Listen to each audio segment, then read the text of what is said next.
Well, thank you very much. Can you hear me okay? Yes? Okay. First, let me say how happy I am to be here with all of you.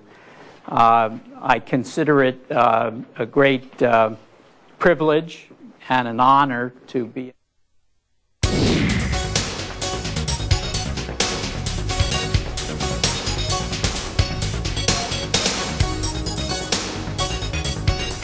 talk, and the main reason for that is I believe you are very important.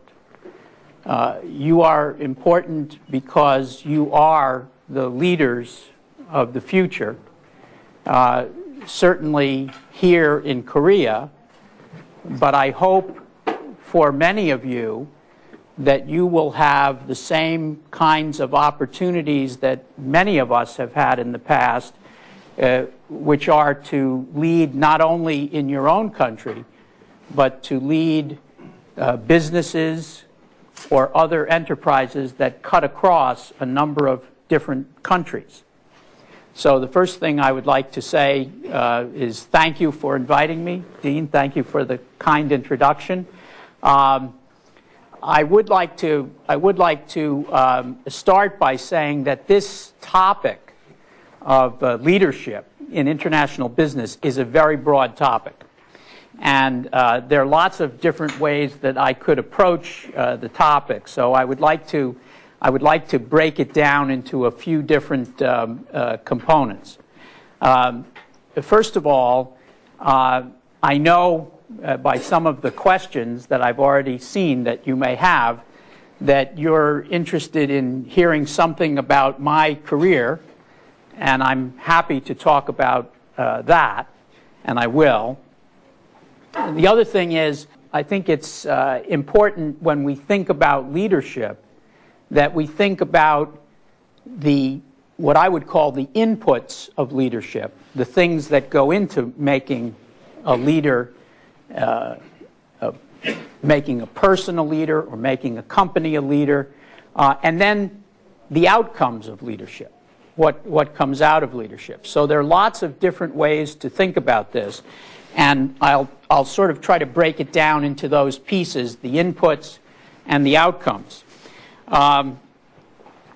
Let me start first with a little bit about my own background. As the Dean mentioned, my father was here in Korea in the Army at the end of World War II. So he was not in the Korean War. He was in Korea at the end of World War II as part of military government when the Japanese, of course, were leaving Korea, and a government had to be set up here in Korea. And so I remember growing up lots of things about Korea, and I remember particularly my father showing me pictures. He was stationed in a place called Yeongdeung-po, which I guess now is part of Seoul, right? Or it's like a suburb. So I remember seeing pictures of what this country looked like in 1946 and 1947. And that was even, of course, before the Korean War. I remember on my mother's vanity, you know, on her nightstand in her bedroom, was a black lacquer box with mother of pearl. And this was a gift that my father had brought back to my mother before they were even married in 1947. So I have a long connection with the country, and I think a great affection for the country. And the other thing that I would say to you is that I think it's very important for all of us, regardless of how it happens, that we get to learn more about people in other countries. And it may be through your parents, it may be through other sources that you have, but I do think it's very important to gain an appreciation, a little bit of understanding about what life is like in other places. I would also say to you in terms of personal experience that I think my parents were my best teachers. I remember I come from a family of lawyers, so my grandfather was a lawyer, my mother and my father, both lawyers, my wife, who is here with me today, also a lawyer. So part of being a lawyer, you know, at least in the U.S., is that lawyers like to talk. Right? And I managed to learn a lot by debating with my father and my mother at the dinner table. And this was a great source of knowledge for me. The other thing I would say is that I think that my family background, you may or may not be able to guess from my name, but my family background is Italian. And I think that my family background has something to do with my personality and with my outlook on life. If you ever have a chance, and I hope many of you already have, but if you haven't, go to Italy. Okay, go to Italy. And particularly, I would recommend to you, go to Naples. Naples is a city in the southern part of Italy. It is very sunny. It is very bright. Many people are poor, but they are very happy people. They are very optimistic people. I have a personal theory, which is that has something to do with sunshine. Okay? And we hear sometimes that people say, you know, when there's not enough sunshine, they get depressed. Well, I think there probably is some truth to that. So if you start out with a positive attitude, you start out with a great advantage, I think, because you have a sense that you can accomplish things and that things will come out in the right way. The other thing that I would say about my family background is, again, connected to having come from an Italian family. I was trained usually in my school years by nuns and by priests. And at Fordham University, which the dean mentioned, I studied with the Jesuits. So they give you the Jesuits in particular, give you a certain sense of the way things ought to work. They have a very strict educational system, if you will. And they call in Latin the ratio studiorum, which means the course of studies, the things you are supposed to study. I think they've gotten away from that now, but when I was in school, that's the way they taught you. And I think that gave us a lot of discipline and put into us a sense that, again, if you followed that course, you would be successful. So those are a few things about my own background. The other thing I would say to you is that just as a personal thing, I am a very impatient person. Okay, my wife will testify to that. Okay, I'm always in a hurry, right? And I don't think I hate any people, but I certainly hate certain things. And one thing I hate is wasting time. Okay? There's only one thing that you have a limited amount of, really, and that's time. So wasting it is, I think, maybe I'll go back to my Catholic background, it's a sin. It's a bad thing to waste time. So that's a little bit of personal background. If you want to know more, I'm happy to answer questions about that. But the second thing I would turn to then is, what about the inputs of leadership? What goes into being a leader? And I think for me, and this is a very personal thing, because there are many different styles of leadership, there are many different kinds of leaders. For me, leaders have to have certain things. First thing is vision, right? If you think about leadership, in many ways, what it is all about is making things better. Making things better. And in order to make things better, you have to have a vision of what you want to be better. And I think you can have a vision of making things better in any job that you do. You don't have to be, it's very nice, by the way, to be a president of something. It's very nice to be, you know, a cabinet officer. It's very nice to have a big title.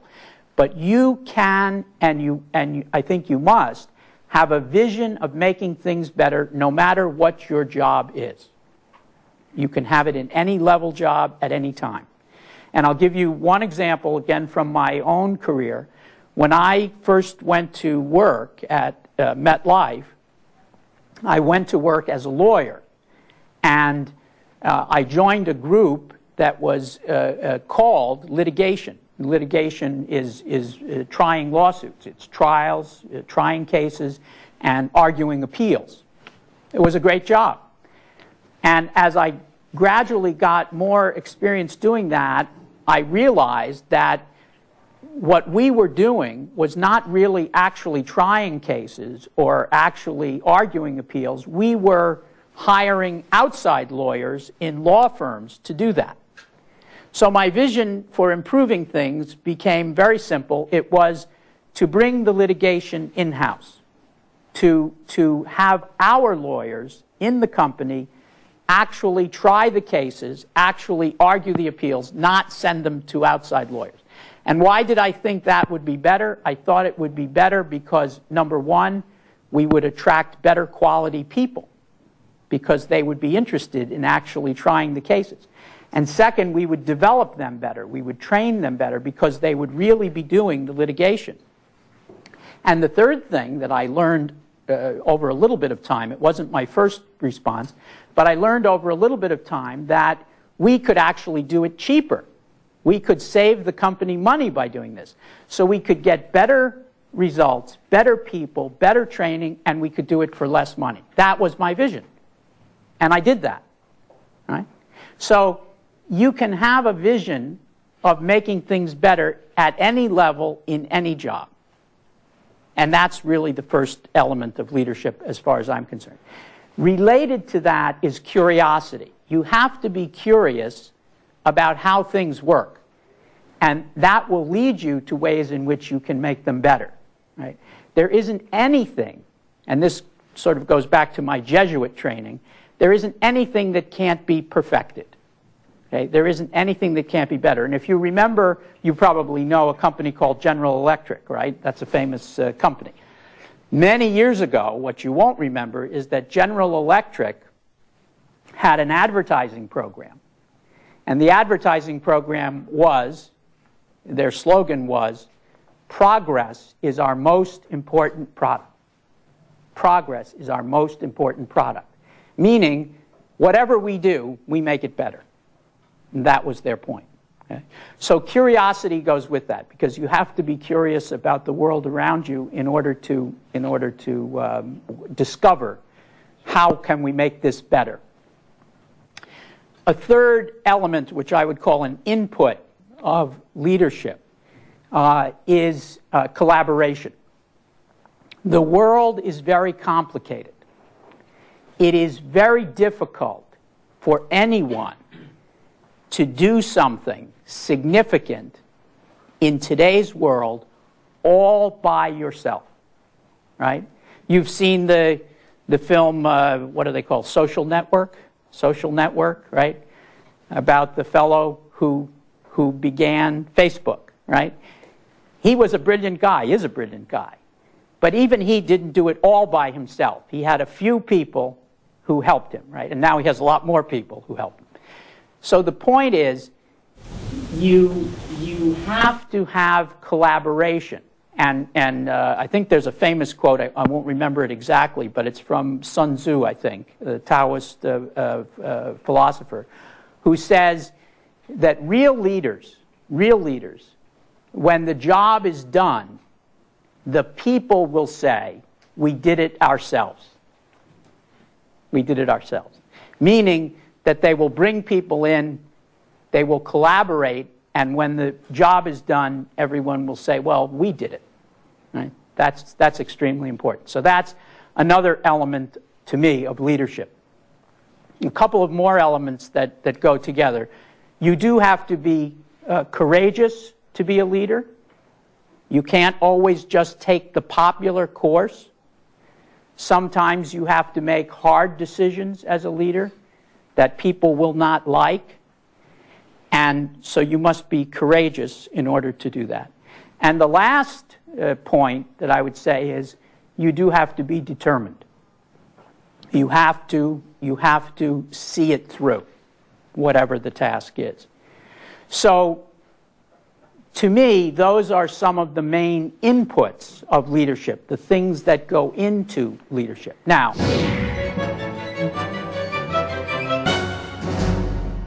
what most people focus on, I think, are not the inputs to leadership, but rather they focus on the outputs of leadership, that is, the consequences of leadership. And the consequences, of course, are very important. What are some of the consequences of leadership? Well, the first thing I would say is you generally see as a consequence of leadership that leaders are either doing something first, right? It's very easy to see that. They do something first. They're the first one to develop Facebook. Right? Or they do something better than others. Or they do something for more people than others. So someone said to me the other day, is your company, MetLife, are you a leader? And I said, yes, I believe we are a leader. Well, how can we see that? What's the consequence of that? Well, one consequence of our leadership is that we do things differently. Right? So, for example, here in Korea, our company has received awards for innovation in product, right? Coming up with new products. That's about leadership. Another way that you can see leadership is the number of people who come to you. So our company, globally now, has 90 million customers. So we must be doing something correctly for 90 million customers to be coming to us. I think that is an outcome of our leadership. So there are many, many different kinds of outcomes that we can see from leadership. In our business, in the insurance business, you see it in the number of customers. You see it in the premiums that people pay to us. They're buying our products. You can see it in the amount of assets that the company has accumulated because it's managing all these assets for people. In our company, it's somewhere close to $500 billion of assets between general account of the company and separate accounts.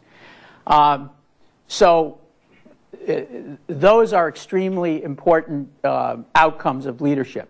The other outcome of leadership is what do you do with your position? Once you have attained a leadership position, what do you do with that position?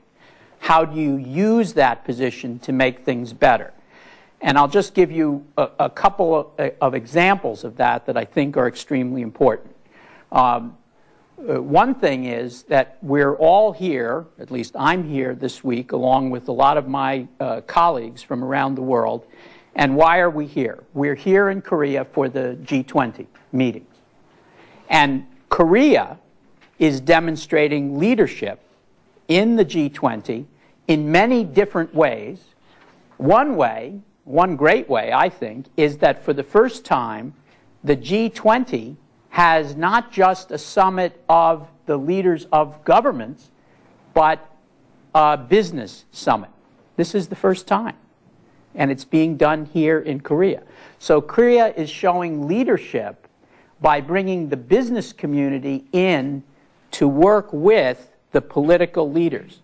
And I think that's a great example of something else I talked about earlier, which is collaboration. We do need to work together.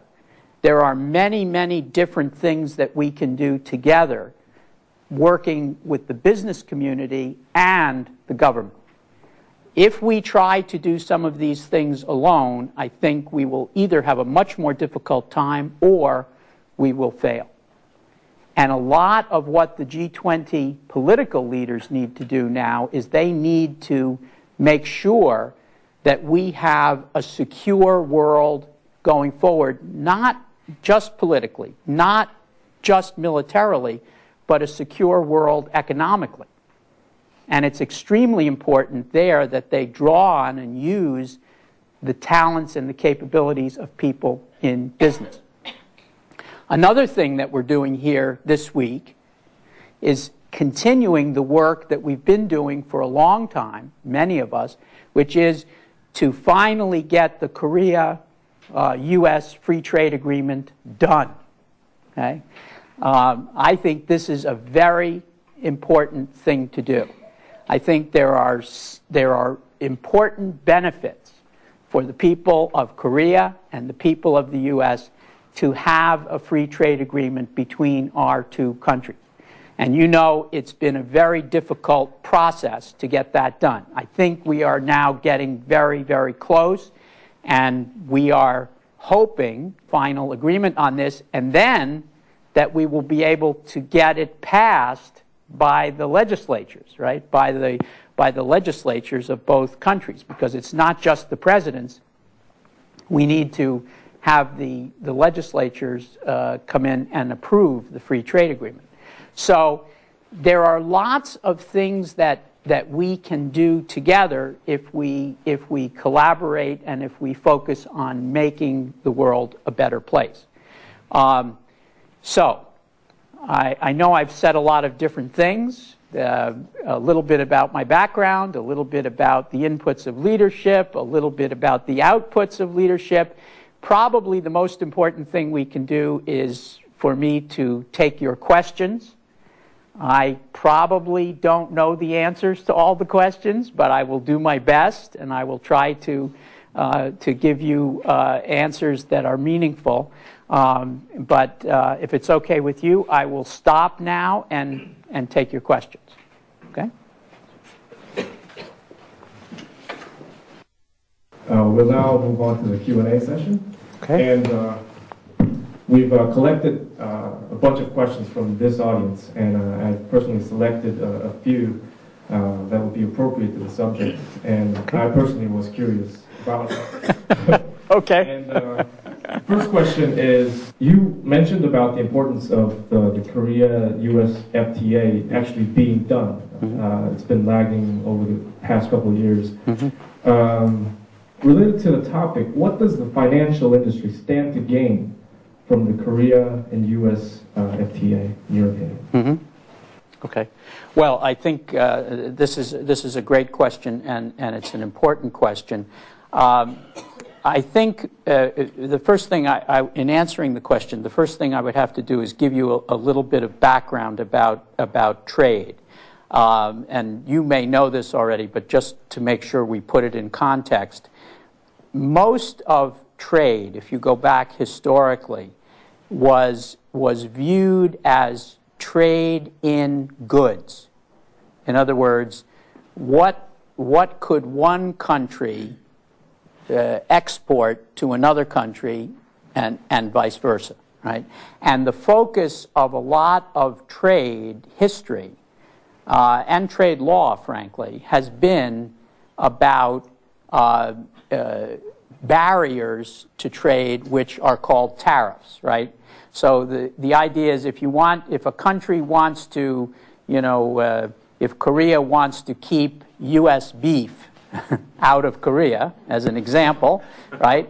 It's a commodity, right? So you put a very high tariff on that, and as a result, if if an exporter sends beef into the country and has to pay such a high tariff, then the beef cannot be competitive in price, right? So most of trade is about tariff barriers and bringing down tariff barriers. That's the history of trade and trade law. The interesting thing about what I do for a living and what many people do for a living is that we are not engaged in the financial services business. We are not engaged in selling any tangible product, right? And I know that in the U.S., 80% of the economy, measured either by GDP or measured by jobs, 80% of the economy in the U.S. is services. So 8 out of every 10 people in the U.S. that have jobs are working in services. This morning, I had a chance to meet with a well-known Korean economist, and I asked him the same question. I said, what percentage of the Korean economy is services? And his answer was 70%, 70%, right, of the GDP. So here is the issue. The issue is 70% of your economy here is services. 80% of the U.S. economy is services. And now we're trying to reach a free trade agreement between us, and tariffs have nothing to do with that, right? Because there's no way to put a tariff on a service, really, or not an effective way. So what we have to focus on in services is what we call non-tariff barriers. And here's a good example.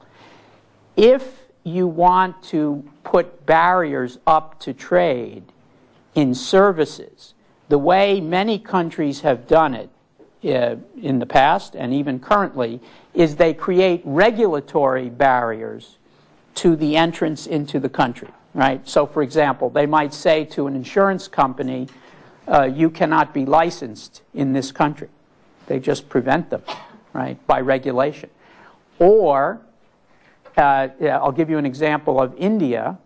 India is a country which has not banned foreign companies. They have allowed foreign companies. But in India, as a foreign company, a non-Indian company, you may only own 26% of a life insurance company. So that's a way that India can put up a barrier to trade, right? So now to answer your question, that one of the great things about the Korea-U.S. Free Trade Agreement is that it removes a lot of these non-tariff barriers. It gives the ability to compete fairly to companies, whether you happen to be a company from the U.S. or a company from Korea. So that's the main thing. It gives us an ability to compete by removing the non-tariff barriers. The other thing I would say is an important element of that is regulation, right? So it's very important for companies in the financial services business to have fair regulation and equal regulation.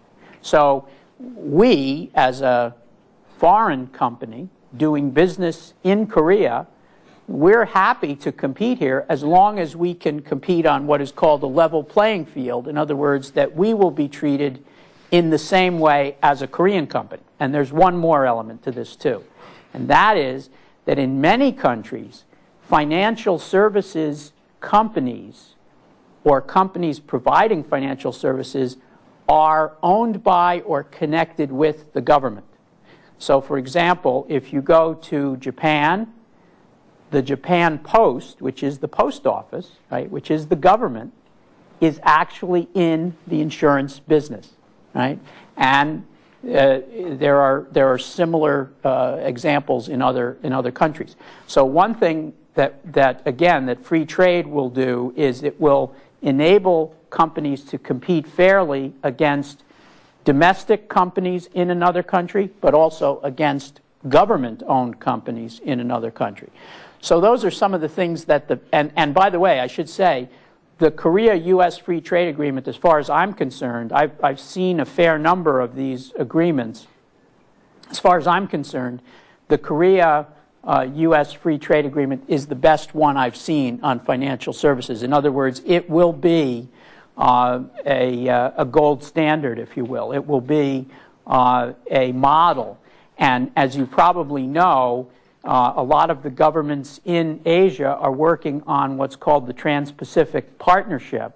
And I believe that the Korea-U.S. Free Trade Agreement will be a model for the Trans-Pacific Partnership. So it's another way in which Korea can lead, going back to the point that I was making earlier, because once we get the Korea-U.S. Free Trade Agreement done, I think others will copy it.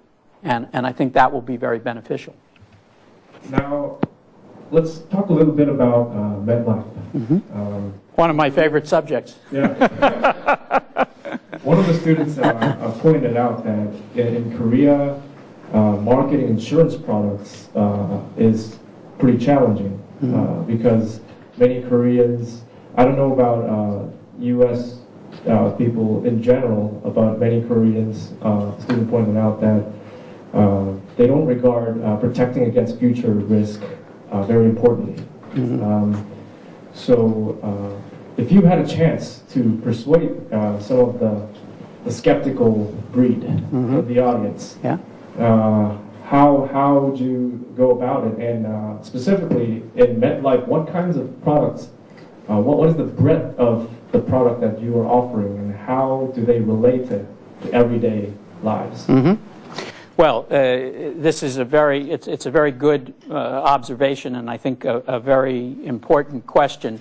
You know, the first thing that I would say about this is you may think that Korea is a difficult market for persuading people about the benefits of the kinds of products that we sell, and I agree that Korea has its challenges, but the first thing I would say to you is Korea is one of the best life insurance markets in the world. In fact, it's number 8, if I'm right. It's number 8 in the world in the life insurance market. So it may be difficult here, but it's a lot more difficult in a lot of other countries. That's the first observation that I would make. But the second thing is, you know, the main thing about insurance is that it is based upon risk, right? And it's based upon pooling risks, and by that I mean combining risks that each individual has. So if we have a group here, and I'm just looking at the audience, you have a very young average age, right, in this group, very young. So for me, very, very young.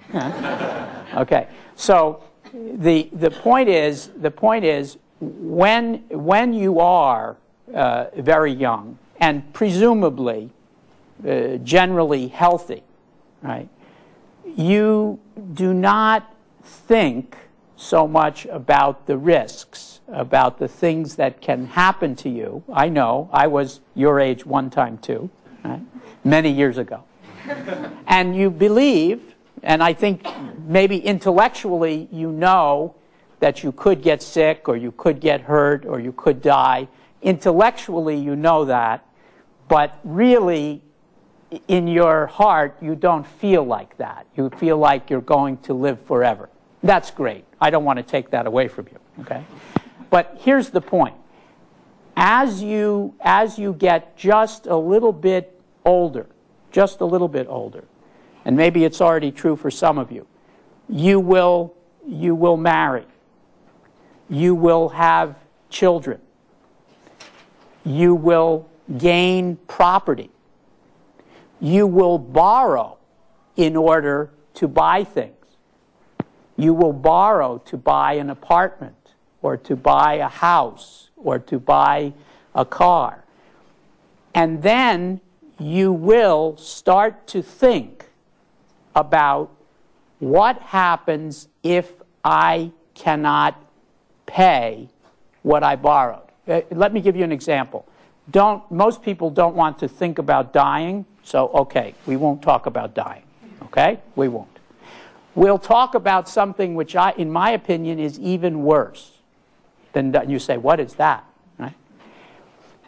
Some of the most difficult cases that we see are people who become disabled, people who cannot work, right? And then, but they're still alive. And then the question is, not only are you deprived of your income, but you have expenses. You have greater expenses, perhaps because you are disabled. You are not, your body is not fully functional. So one of the things that I always say to people is, you know, people talk about life insurance to me sometimes. I say, before you think about life insurance, think about what happens if you can't work. Who takes care of your family? Who pays your bills? Who pays the things that you've borrowed? For this, you need income replacement. Now, some countries have government programs that do that, and that's fine. If they have government programs that do it, that's good. Other countries do not have such programs, or the programs are not adequate. So people need to think about what can go wrong. And that's what insurance is all about. It's for what can go wrong. The other part that it's about is what can go right. Okay? So for example, if you have children and you want to send them to college, right? And in this country, education is extremely important, right? Good for you. Your parents or someone had to save some money along the way to be able to help you or to provide for your education, right? We have products that help people save money for their children's education, but also products that complete the savings if the parent dies. So if the parent lives, they keep saving. If they die, the company pays money which is then put into a fund which is for the child's education. So these are important things, and I don't say these things to scare you. I say them because they're part of life. They're a practical part of life. And actually, I think the Korean people really have generally accepted the products that we sell, you know, quite well.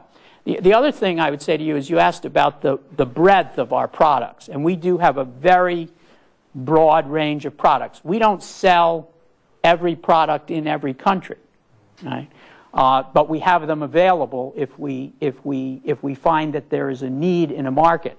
So in some of our markets, there is a great need for something which is called long-term care insurance. Now, all of you are a long way away from needing this product, but what does the product do? The product is a product which pays people money when they are unable to do the tasks of normal daily living, right? So these are people who get older. They may not be in a hospital. They may not even be ill. They may just be old. As a result of being old, they cannot take care of themselves. They cannot take care of their house. They cannot bathe themselves. They cannot dress themselves. They need somebody to help them. They either need an aide to come into their home to help them do those things, or they need to go into what we would call a nursing home or an assisted living facility, right? People are living longer and longer and longer. Now the average age in Korea is 79, 80, okay? So if people need to have assistance in their older years, again, sometimes the government will help them, but in some countries, the government does not provide for those needs, or what the government provides is not enough. We have products that can provide for those needs.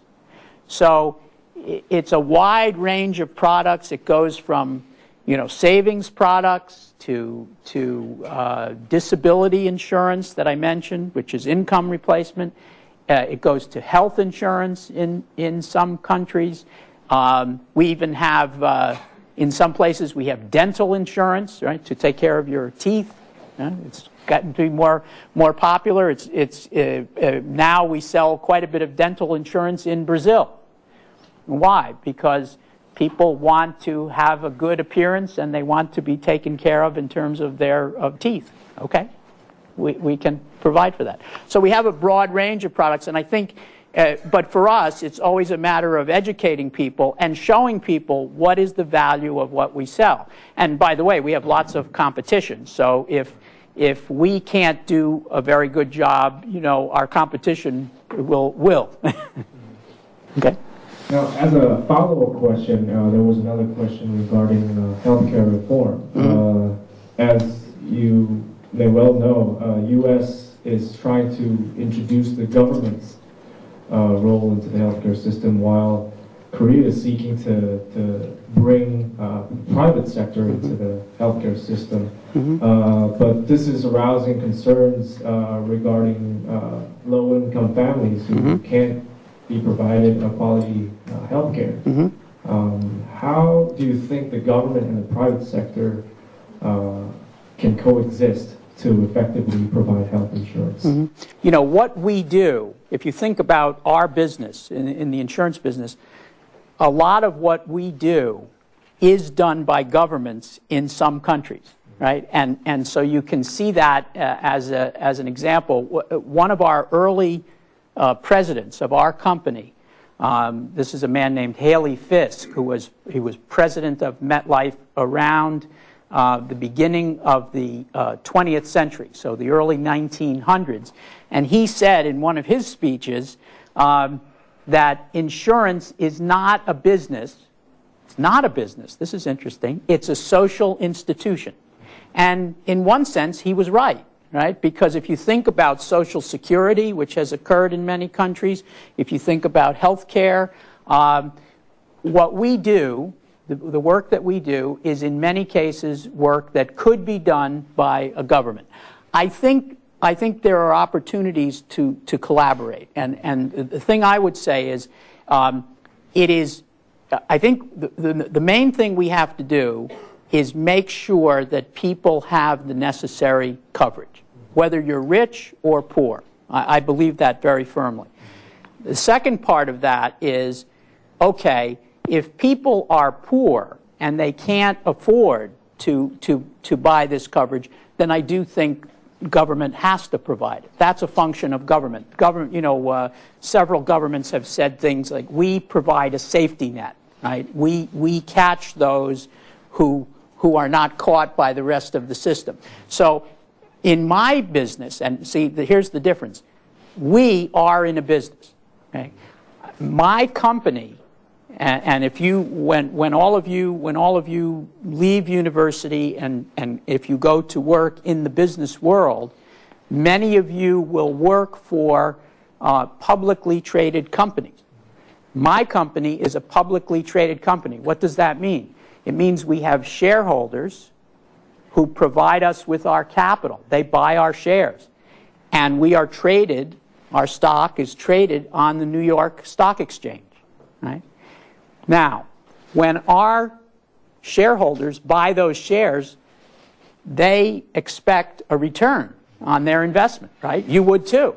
If you buy stock, or if you buy a bond of a company, you expect a return. That's fair. So our company is in business to make a profit, okay? A reasonable profit, not an exorbitant profit, but a reasonable profit for our shareholders. So we can't do that necessarily if we have people who are so poor that they can't afford to pay for the products, right? But those people do need to be protected. So I think there are ways for governments and private businesses to collaborate. And actually in the U.S., in the healthcare reform, that's what they're trying to achieve. Now, whether they will be successful is another question. I'm not sure if the current healthcare reform in the U.S. will be successful, but that's what they're trying to do. One final little personal question. Sure. Judging from your familiarity with the Korean business people, what do you think is the strength and weakness of a Korean CEO? Oh boy. Well, now I'm in trouble because I'll tell you I have two what I'll say two Korean CEOs. Our current Korean CEO Jong Kim is here in the front row, and his predecessor Stu Solomon is. Now you may say he's not a Korean CEO, but I would say Stu Solomon is more Korean than many Koreans. He's been here for a long time, and so. We won't let you out until you answer this question. Okay, no, I will answer it. I will answer it. You know, I know several Korean CEOs, including the two gentlemen that are sitting in the front row, and I would say this: I think that strengths of Korean CEOs that I've seen in the past, some of the qualities that I talked about, right? Great vision, great determination, great courage, in many cases collaborative skills. And I think you can see that, you can see the outcome of that, right? Back to my earlier point about outcomes.